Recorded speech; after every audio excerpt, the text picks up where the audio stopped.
video, I didn't want to talk too much about tactics. I do still think the Ruud is sticking largely to the Ten Hag playbook. The system's the same, the way we press is the same. Stick to the plan. We didn't stick to the plan.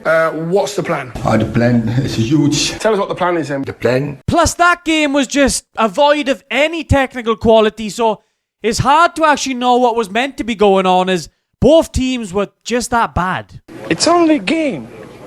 Why you have to be mad? Instead, I want to talk about some of the issues that game threw up in terms of United squad building that we've seen over the last few years, and some of the problems that Amorim's going to face when he comes to United. Coming up, guys, I want to talk about United's midfield and why we just simply can't play out from the back. I want to talk about United's wingers and how you get the best out of them. And then thirdly, it's going to be about United strikers and how they simply just need to do more. As always, guys, please drop a like if you enjoy, subscribe if you're new around here, and let's get into it. Go, let's go, let's go, let's go! But firstly now, talking about United with the ball, and it's clear that the same issues are still there tactically. We still leave far too big a gap between our defensive midfield in order to play out effectively. But personnel-wise, we've got a squad issue. We lack players that are capable of playing out from the back, but then we also lack players who can battle for those direct balls. Apart from Højlund up the field, there's no one that's really going to win anything. So we're stuck somewhat in that wilderness between the two. Now, I know we're missing some key players. You got Mino's out, Eriksen's out as well in that game yesterday. So that's a lot of technical quality that's going to be missing. But without them, that midfield does lack any passing ability. I said it yesterday, that Casemiro-Ugarte midfield is a bit of a crime against football. Casemiro has been a lot better in recent weeks, but when you give him rein to pass the ball, you're either getting the sublime or the ridiculous. Ugarte just isn't going to be that sort of metronome passer that I really do think United needed.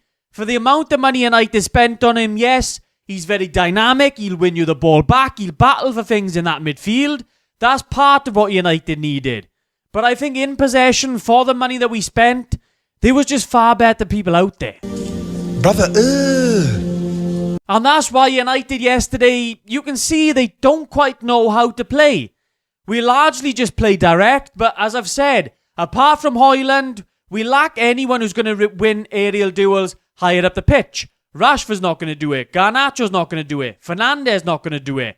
I've still got my reservations about Xerxes. So apart from Højlund, who can Onana actually kick the ball to? But United do also need to learn that there's a time and a place to go direct. At the minute, it's just far too frequent. You can see us doing it very, very consistently. I do think Amorim and his pattern possession of play will help this United team regain an identity, because at the minute, it's just really up in the air. And secondly, talking about United's wingers, and I don't know what both Rashford and Garnacho have done to have this sort of undroppable status in this team at the minute. And that's in the eyes of both Ten Hag and Ruud van Nistelrooy. For me, the best front three is still going to be Rashford on the left, Højlund up front, Ahmad on the right. It gives us the most balance. I just don't see why we haven't seen it more often. It's all far too direct at the minute when you've got Garnacho and Rashford in your team. You're relying heavily on the transitions then. Like, Garnacho has been struggling for weeks for me. He came into that Porto game apparently with an injury, and he's played every game since. He's a young player. I don't know why he would try and act and pretend like he's this finished article. His decision making can be so poor at times, and that was highlighted in that game up against Chelsea. Having him over Rashford on that left wing spot just baffles me. Rashford is your best goal scorer in this team, whether you like it or not. And he shouldn't be doing graveyard shifts on the right wing to accommodate Garnacho on the left. I thought we saw sense and had Rashford on the left wing yesterday up against Chelsea, but no, after 20 minutes they swap back around. Whether that was because Ruud thought, Gusto's having a field day on that side, get Garnacho over there to mark him a little bit better. And again, for me, people talk about the work rate of Rashford, but when Garnacho's on that side, there's not much more being done. I just really don't see it. Talking about the tracking back, they're very similar to me. There's a very uncertain future for our wingers under Amorim if he wants to use that 3-4-3 formation. But whatever he does do with them, if he's going to use them as wing backs or inside forwards, whatever happens, A lot needs to be done to be getting the best out of these attacking players and getting United scoring goals again. You can do it. We need you to do it. And then lastly, in terms of United scoring goals, this talk about our strikers. And United have spent so much money on unproven talent. This is quite absurd. I do like Højlund. I think he's had another solid game. But there's times where he just holds onto the ball when we're on the counter-attack and he just doesn't release that pass.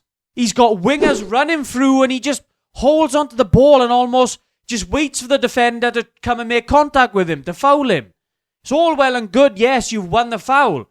But if you played it through, it would lead to much more dangerous opportunities. He's good, and I do think he could thrive under Amorim, but that link-up play does need a lot of work. That first touch, that link-up play we're passing, it does need so much work. As for Xerxes, we're seeing someone having to make a lot of adjustments to the Premier League for me. It looks as if it's just a bit too fast for him at the minute. But we don't actually play to his strengths. I think that's clear. We don't use that link-up play that he was known for at Bologna. Kind of a reason why I just look at it and go, why would you actually buy him in the first place if you don't actually build your team around that sort of style? It doesn't make any sense. But I don't think he's done enough at all at the minute to say to Amorim, I should be starting over Højlund. He's still got so much to do. Could they start together in the same team? Like, for me, Xerxes just isn't dynamic enough to have him playing in a front two. To have him playing behind the striker, I just don't see how that's going to work. Happy to be proved wrong. Maybe he could be one of Amorim's inside forwards, but I just don't see it. You know, sometimes your words, they hurt. So there we are, guys. From back to front, it's all just a bit clunky and nothing is really working. That game up against Chelsea, like, if Chelsea had their mind about them, I think they could have killed us. But obviously it didn't happen, and United had chances themselves to really win that game. Wasteful yet again, but we're hardly knocking the door down time after time in attack. A lot needs to be done. There's a lot for Amorim to work on when he gets his grips on this squad. A few weeks away, and it's desperately needed. Like, fair play to Ruud, he's come in and just given a little bit of life, but largely tactically, we're seeing the same as what we did under Ten Hag, and I really did think we would see more. But as always, guys, drop a like if you enjoyed the video, subscribe if you're new around here, and I'll catch you in the next one.